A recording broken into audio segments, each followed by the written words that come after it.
The one thing that I do preach a lot is whatever seems obvious, whatever seems like the obvious way to do it, don't do it that way. Hmm. Step back, look at it again, go take a shower, think about it, clear your head, sleep on it. Then the next day you might have a better idea of how to do it.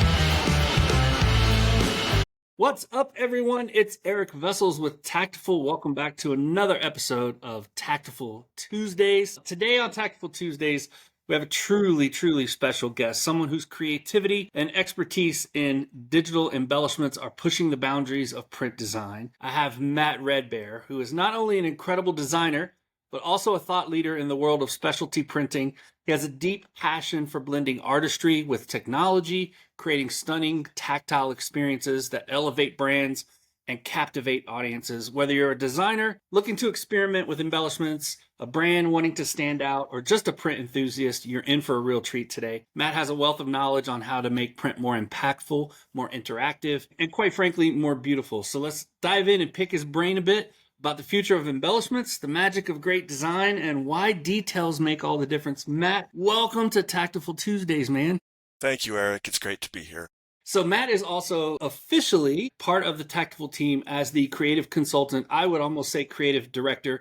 If we need anything designed, or if we need a creative eye, or if we need something put together, most of the things that you've seen collateral wise, Matt has worked on for us and does an amazing job. Some of you may notice that there's yet another background behind me.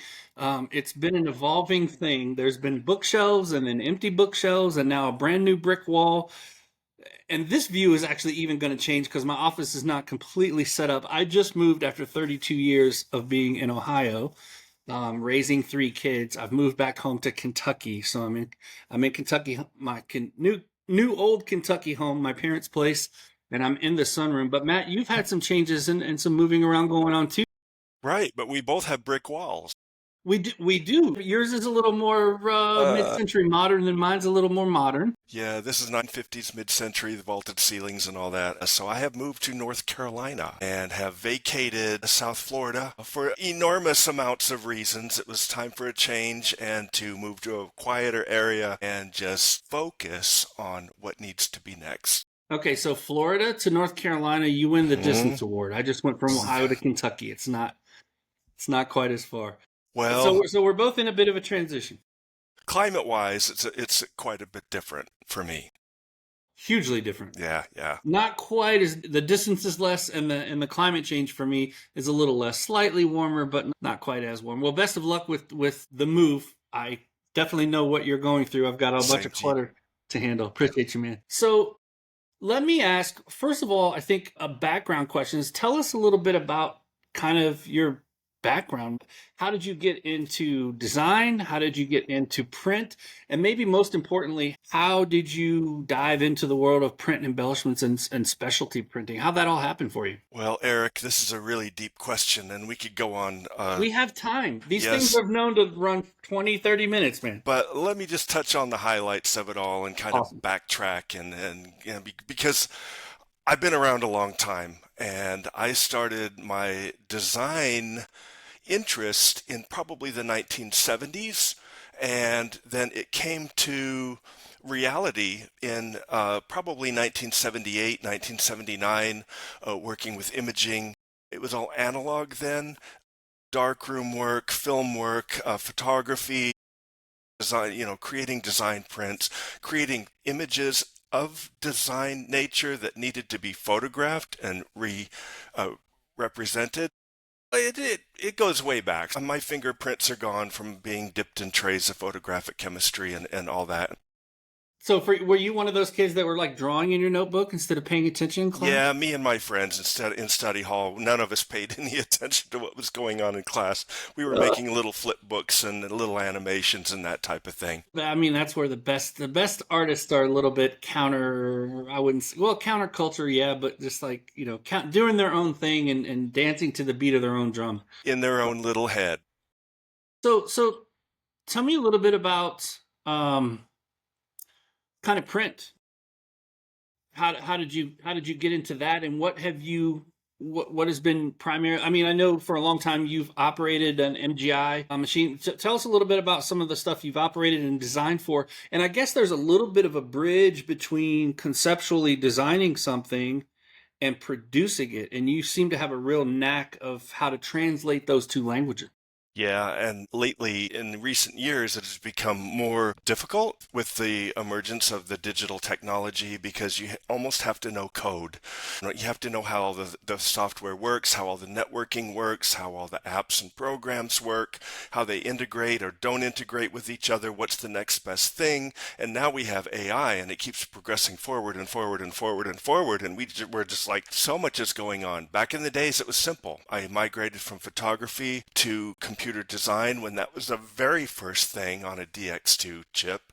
And you first had object linking and embedding, and you're like, wow, I can like move stuff instead of just entering coordinates and whatnot. So when that came to be a reality, then you could conceptualize things on screen and then actually get it printed out on a plotter or paper, that kind of thing moving forward. My college back in those days was completely analog. We didn't have computers. Everything was done on film. Everything was done on plate. You stripped out all of your text and whatnot. And then when you got to the computer age in the probably the mid 90s is when it was really starting to happen. That's when it really started to get interesting for me. And it never stopped. The next best thing, whatever the new next thing. And then to be able to not only bring the images on the screen into reality through print, whether I was running the press or whether I was taking it to a service bureau to have an output for a press. That next step was always the biggest fascination for me, is getting it on a substrate, whether it was a t-shirt, a billboard, a business card, or a sheet of paper. That was the most fascinating part of it all. Now, recently it was probably in I can't really think of exactly what year it was going to be, but it was about 10 years into the industry of when it was conceptualized of the polymer inkjet on any substrate basically that creates that tactile effect because you've got this thick varnish you're spraying on with inkjet heads and then applying foil on top of it if you want. Digital foil and varnish became a thing, and when that got posted to a wall in my workplace as a potential thing that we would offer to our client base, I was just like, wow, just Yeah, right. completely, you just put your hands all over it. It was tacked up to the wall and just feel it and look at it and see how the light and the angles and everything plays on it. And that was just an amazing moment for me. And I thought, I gotta do this. I gotta find out a way to do it. And then when the opportunity presented itself, I jumped. I'm like, I don't care what you pay me or don't pay me. Let's go do this Just want to because do it. I had to learn it. I had to know what it's about because it was a complete mystery and there was no information out there about it at all. I mean, as far as the users or any technical info, you go on the computer and look, it's like there was nothing out there. And so that's furthered my interest to to creating content, to start putting it out there about what it is, how it works, what's possible. And that way people could actually, in a video sense, in a remote kind of sense, see what the potentials were. Yeah, and if anybody watching is not following Matt on LinkedIn, you should. And if you're not going to the designer meetups that he announces quite often, you should. Because one of the things that happens there, one of the things that I notice about you almost right away, which really intrigued me, was the amount of excitement that you had for showing people a piece and explaining the piece and talking through here's how it was conceptualized, and then we tried this, and maybe that didn't work, and then we tried this, and then we thought, well, what if we did this, right? And then you're holding it up and you're seeing it, and it just like that, you could tell that you're in love with the process of going from concept to printed output, especially when it considers a digital embellishment. And I love that. And people, please, even if you're sort of tangentially connected to this whole thing, I encourage you to go on there because you'll get excited about the technology. You'll see stuff you haven't seen, and it'll really open your eyes. But a segue there, I want to ask, when incorporating embellishments, what are some key design principles that creatives often overlook? The use of negative space. The one thing that I do preach a lot is whatever seems obvious, whatever seems like the obvious way to do it, don't do it that way. Mm. Step back, look at it again, go take a shower, think about it, clear your head, sleep on it. Then the next day you might have a better idea of how to do it. Work with the negative space. Try to find a secondary motif that can be applied to it, or if it's a brand that has a secondary campaign, a different element, a different design, a variation on the logo that can be placed in the background, like a wallpaper, that kind of thing, then explore that possibility because it's going to add a lot more wow to a larger surface area while using very little amounts of varnish. If you're Yeah. just putting big amounts of varnish on things, that's just, no, don't, please stop. Please stop. Yeah, there's an example, and I think I had one of our brochures that were done that you designed talking about some of our consulting. One of the things that you pointed out was what should we embellish on this woman? And it ended up just being the frames of her glasses. Mm-hmm. And that subtlety to that has always struck me about this piece. Of course, you've got the background with the raised varnish in this swirl type. I would call it like almost a geographic It's a topographical. topographical design. Yeah, in the background. But when you just every now and then the light will hit this just right and her frames just pop out. And I think Mm-hmm. that's a great example of that minimalist effect because you might have wanted to like really put a bunch of varnish on her hair or on Mm-hmm. her sweater or whatever, but really, really good thing. And what I find, because I'm a non-designer that tries to be a designer every now and then, and I struggle with negative space because I'm trying to fill all the space up. I feel like it's a requirement to like get stuff everywhere, and that's the exact wrong approach. So that's really great advice. Yeah, the other thing that you might consider is that because it's a tactile effect, and if it's something that someone is going to take and hold, put something on the backside.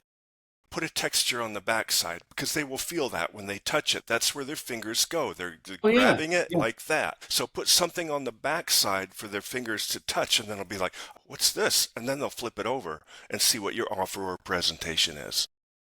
That's see, I tell you guys, you have to get on these hangouts with Matt because Yeah, like you're always gonna something like this is gonna pop, and I'm just gonna be like, that's amazing. Because yeah, what you're creating is like you're creating this multi-sensory, which is what we really talk about, yes, right? Is yes. is you're seeing the front and you're feeling the back, right? And maybe you could feel with your thumbs the front because there's a little stuff on there as well. That's really, really good advice. Yeah. Good stuff.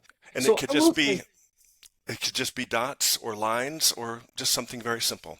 yeah, I think what you're saying is simple the better. Play with negative space. And I also, what I hear from you a lot, and I mentioned it a little bit earlier before, is experiment. Like Yeah. try a thing, and try something that's different. Like you said, go clear your head, come up with some wacky idea, and then go try that, see what it does, and just continue. From a business perspective, I've always espoused this iterative concept of like, fail fast, fail small, and keep failing because that's how you come up with the big successes is by failing small and failing fast. Just keep trying little stuff. So Yeah, and the as a same with design. reminder, the beauty of digital is that you can do something and run one sheet and say, I like it, I don't like it, or I want to change it a little bit. And then you go back and change your design a little bit. It takes just a few seconds if you're proficient. Send it back to the machine, run it through. I'm like, maybe if we did this or we did that. It's so easy to do, and you can do Yeah. that with the digital process. Well, I will tell you one of the ways that you, in my short time being a part of the Tactful team, you've been a part of the team for much longer, going Oh yeah, way, maybe back to the beginning. very beginning, yeah. Yeah. So is that education component. And we've recently sort of rebranded sort of the training stuff to a brand called Tactical. And one of our things that we're doing, it's kind of I would call it our flagship thing, is our 8-week boot camp. And you've recently, we've been going through that with Hatteras Bildor and his team. Yes. And part of that is you have come in and have a session that's an hour long that takes people through the entire design process. And so talk a little bit about what we're trying to educate people there from a design perspective within the framework of the 8-week boot camp. Yeah, well, Eric, it's not just about design. It's about how to build your files properly. Because when you're sending your information as a stacked PDF, you're going to send that PDF to the RIP, to the machine, and the machine has to be able to interpret it correctly so that it separates everything out and everything's laid out and ready to go the way that the operator would expect to see it. So it's about structure. It's left brain and right brain. You have to be creative. You have to have that creative element, but you also have to apply it to a specific structure that will allow the system to process the information correctly. And not only that, if you as a standalone designer where you're freelance or you're with an agency and you're creating these files, maybe you don't have to get everything named exactly correctly, but it has to be interpreted correctly so that their setup person, their pre-press person is going to open your file and say, oh, this is what they mean. Well, I just need to change the name. This is what they want to have happen. I just need to overprint this, or I just need to multiply this. So everything, just make it to the point where people can understand what your intention is so that the output is correct. So that's a lot of what we go through, the layering conventions, the spot color naming conventions, how to structure your PDF, and a lot of the best practices that go along with the design creative side. And that's the way it is with almost you talk to any designer these days, and it's like that. They have to know a lot of technical info just to operate, say, the Adobe Suite programs, the Creative Cloud. Just to be able to operate those systems takes a lot of left brain. And every day there's something new. Every day you learn something new. It never stops. So it sounds like you're saying to be a really good designer, there's almost an engineering aspect to it, right? Yeah. You have to understand that there's another process that you're handing your work off to.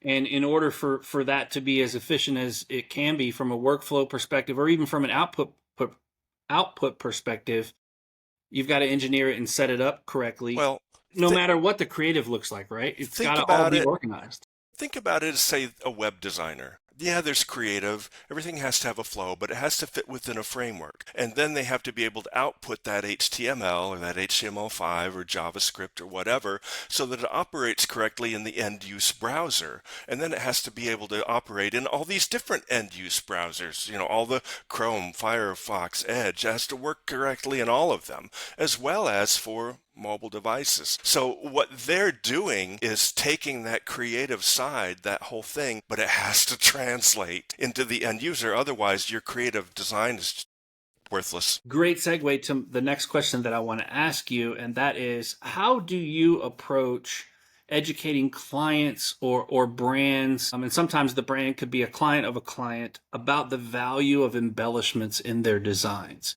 I usually just show them.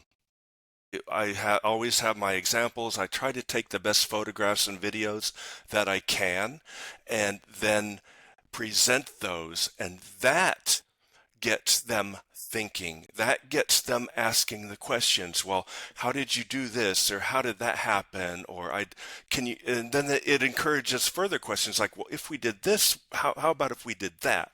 So it's kind of a one-on-one approach. Every creative mind is different. Yeah, for sure. So you have to approach everybody on their level in a different way. You have to find out what their experience is, what their passion is, if they have any passion. If they don't have any passion, we need to work on that too.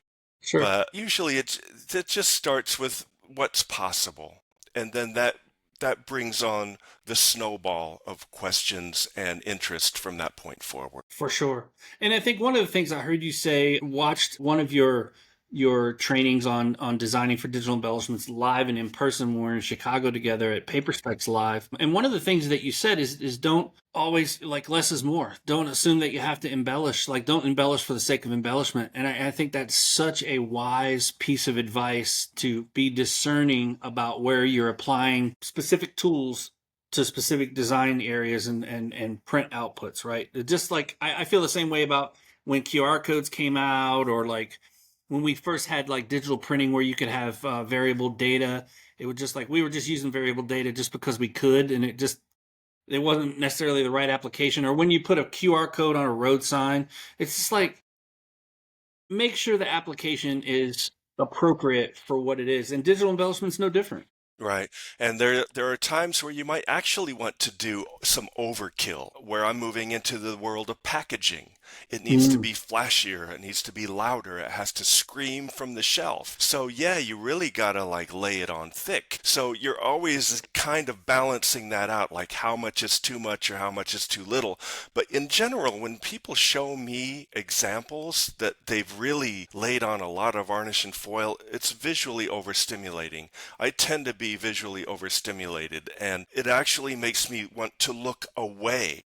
So you also have to be aware of which audience you're pandering to. Is sure. it is it packaging? Is it a wedding invitation? You don't want to do heavy coverage on a wedding invitation. It needs to be subtle and elegant. Right. Whereas if it's on a shelf, it needs to scream at the people who are walking by. Well, and it also matters like what stage of life is that product in, right? If it's trying to gain shelf space, you want it to yell louder, right? But as it starts to gain momentum, you could dial it back a little bit, and we talk about that a lot in our Absolutely. some of our stuff. Yeah.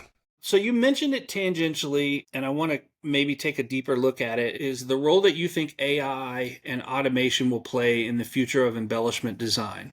So what's coming or what's already happening in AI? I mean, we see AI is unavoidable now in terms of content generation and even in terms of creative generative AI. Where do you see that going, and how do you see that working within the context of print design and embellishment?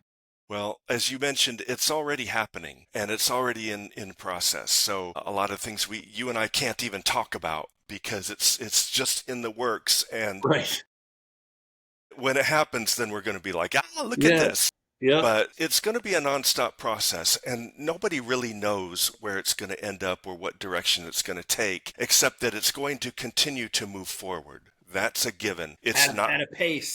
Yeah, and it's going to pick up the pace as we move forward because the AI will generate more AI. And I have firsthand seen that happen, and I'm just like seriously blown away. And everything that I've already seen, everything that I've already done, and I was an early adopter of AI as far as generative imaging or script writing, or I use it all the time for everything. It's not replacing me; it's adding to what I can do. It's adding to the point. And you apply for any job anymore, and they want to know what AI based skills Are you you good at have. prompting? Yeah. Are you good at prompter? Yeah, they want to know what AI tools you're using to enhance your job. It's now a part of your resume. Absolutely. Absolutely. I got two final questions, and we're going to have some fun Okay, with these. I like to have fun. okay, It's a rule of mine. I don't know if I've mentioned it publicly, but I know I have privately. When I stop having fun, I quit. Like, that's just a personal rule. So we're going to have fun. If I gave you a design job for an embellishment heavy project and you have no budget constraints whatsoever, what would you create? okay. So that has actually happened a few times. And so what that does is it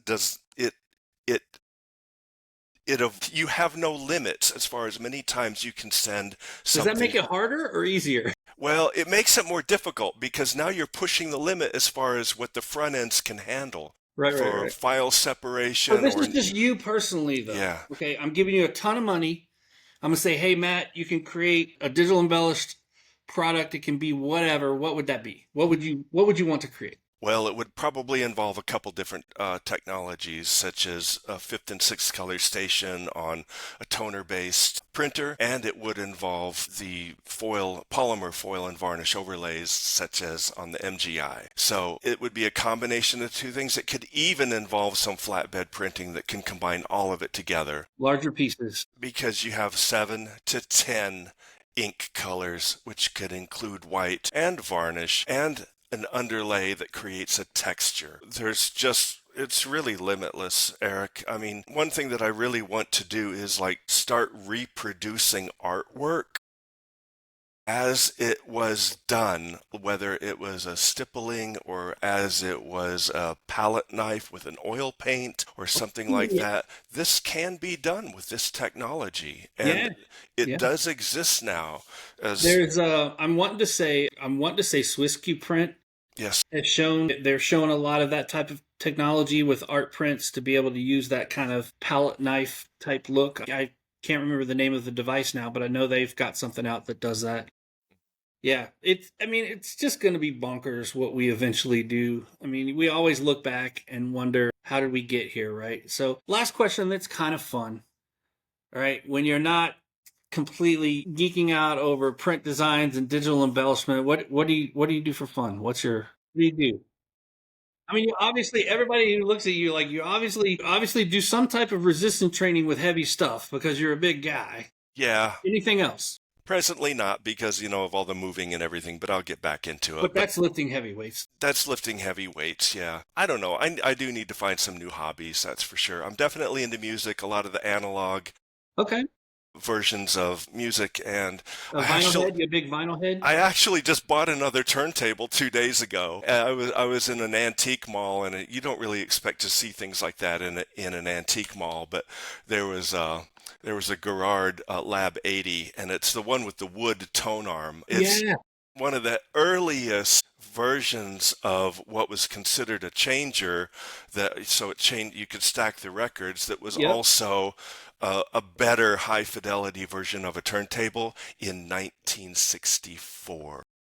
That makes it Ooh, that that predates makes me, bro. that makes it one that makes me 1 year older than that turntable that I just carried home the other day. And Yeah. it's really heavy, and it needs to be restored, and I absolutely love it. So I'm gonna probably keep moving in that direction, So as you're far gonna do as. you'll do the restoration? Oh yeah, oh yeah, Have you done that yeah, before? yeah. I just did a Techniques SLD2, which was a 1979 unit. One of the it was Japanese. It was made in Japan, so the turntables that were made in Japan were the best in the 70s. Oh yeah. They had similar versions that were made in the U.S. of the same model number, but if you're a collector or want someone who wants to restore it, you always buy the Japanese version. So what's interesting is I just discovered, because they're laying right here. I just discovered a collection of my stepfather who's passed tons of 45s. He's got a big case of them, so I've been playing them. There's an Audio Technica behind me with a Marshall speaker. So I'm glad that I discovered and dug a little bit about this.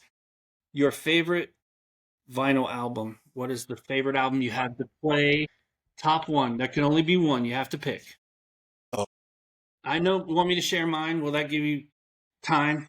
well, I kind of know, but everyone's going to think, really? Well, just Really? say it. It would have to be Art of Noise, Yes. it would have to be Art of Noise. There's something, So good. it was such a commercial pressing, but when you put that album on, the whole sound stage opens up. It's a soundscape. Yeah. I have a 7 channel system, and so it reinterprets it into 7 channels. It's a stereo disc, but everything is moving around the room, like behind you and above you and below you. Before I come to North Carolina to visit, you have to have it set up to play that. Yeah. I want to lounge with that and I'll bring the bourbon. We'll have a nice big heavy glass of bourbon. So mine, not that it matters. Art of Noise is a really good choice. Miles Davis kind of blue because I have an original album that my stepfather bought in Germany the Nice. year that it came out. Nice. And I have that sitting right over here. I play it Nice. almost every night. Yeah, most of the jazz I have is like Lightnin' Hopkins and Billie Holiday, that type of Any stuff. Brubeck? Got some Brubeck? Only on most of the Blue Note stuff or Blue Note style stuff, I do have on CD. Yeah, Gotcha. because it was So remastered glad we very dug, so nicely. glad we dug that out. We've not talked vinyl or music since I've known you, and now we got that out of you. Now we're gonna Yeah, geek out forever about it. yeah, definitely. I love it. Well, Matt, this has been amazing. Thank you for being a guest. Thank you for being a colleague and a teammate at Tactful. Also, love working with you, and I love your ability to translate a lot of knowledge into teachable moments for people, and I really appreciate what you do there. Best of luck in your move and the new gig and all that stuff, and look forward to keep working with you, man. Yeah. Thank you, Eric. Thanks, brother.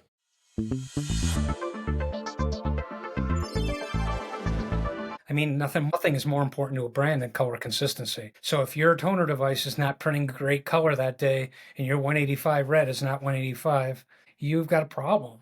And sometimes you can't wait for a tech to come out. So then you're learning to use spectrophotometers, you're learning to measure on the fly, you're learning to do different wizards to make sure your equipment is within calibration. So it's not super easy.